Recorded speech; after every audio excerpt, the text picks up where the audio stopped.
I am the devil, and I am here to do the devil's work.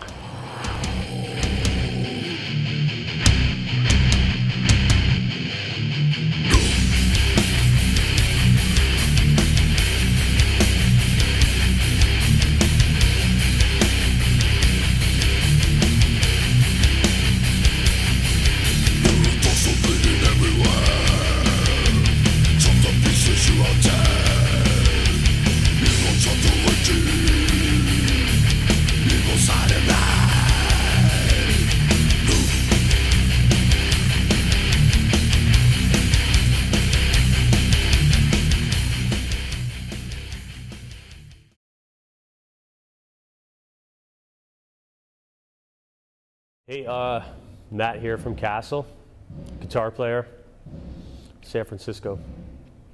With the new record in particular, it was something that we started to discuss with the artist Dennis early on, and we had a lot of back and forth. We had some rough sketches coming back from him. We had some preliminary pieces that he had done earlier. Over the last couple of years, like kind of like a study of the subject that he was working on, the Labyrinth, Minotaur, Legends. So we kind of got a feel for what it was going to look like, and you know, yeah, for sure, it adds up. It adds to the you know, to all the influences that are coming, you know, into your songwriting process. I mean, it's definitely, you know, especially the back and forth, and you start to kind of examine, you know, the things that you're talking with and the art that's coming back. It's reflecting in the music. Yeah. I mean, it's something though that maybe over the years, and I think it's a hard question. I have an obsession with writing, and but maybe have gotten to the point where I can let go a little easier, and just, I guess, trust the instinct. You know, if I think something is working or happening, just go with it. You know, a little bit easier. As where before I would take more time to reflect on things and let time kind of decide if I still liked it down the road. And now it's more of an instant thing, so it doesn't take quite as long, you know, but I still put the same amount into it, I guess, the time. I do and I don't, you know, it's kind of happens on different levels.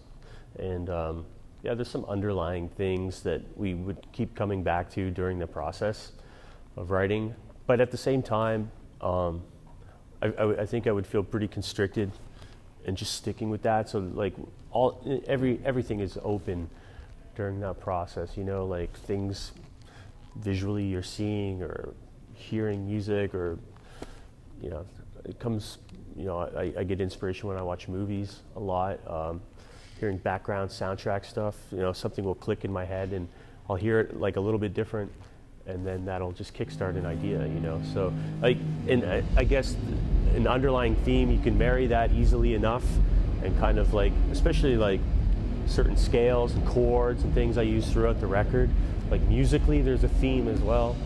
And yeah, I mean, I like to do that, like kind of build from the ground up, because to be honest, I mean, we redid large sections of the record during the process, during the recording process, because I wasn't happy with it. Like, we had issues with the guitars, and I had to get guitar reset up and redo large sections of the record. So, I mean, when it's done, it's really done for me, you know, or else I wouldn't say it was done, you know. So I don't think I would change anything in what I would be happiest with. I think, you know, I'm proud of Liz, her vocals. You know, I think she really kind of pushed herself in a new direction and put herself out there. So I think it elevated the record and took a step forward for us. Good question. we've always been of the mind that Liz's gender doesn't play a factor in our band. I think she can hold her own with anyone out there, bass playing wise, vocally, in the studio. And we've never tried to garner any attention because she's a woman. And I think that's, for us, it's important to be viewed as a band first. And then, you know, if someone wants to pay special attention to that or prop that up in some way, I mean, we don't have control over that, but we definitely don't cater to it. And, you know, the whole women in rock thing, that's fine, but I don't agree that that's empowering in any way. I think it's actually maybe a reversal. And I think to be viewed on equal ground and to not make a big deal of it in any way is really the most level footing. You know, it's like that would be empowering, and I think that's what we try to do. Oh, well, you know, with Liz,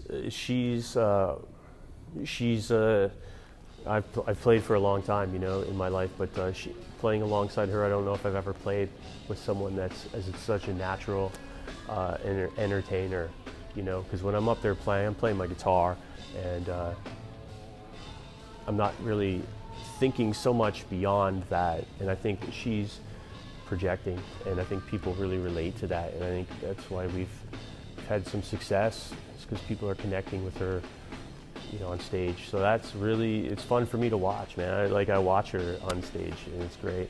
And Will, who's playing drums for us right now, is just so much energy, you know. And so he brings a lot of energy on stage, which complements our music in a big way, because it is high energy music, and the higher the energy, the more impact with the crowd, and you can kind of you literally feel it when it does go off. So it's fun, man. I mean, that's why we're out here doing it. It's the best part of the day when you're on the road. Oh man, I don't know.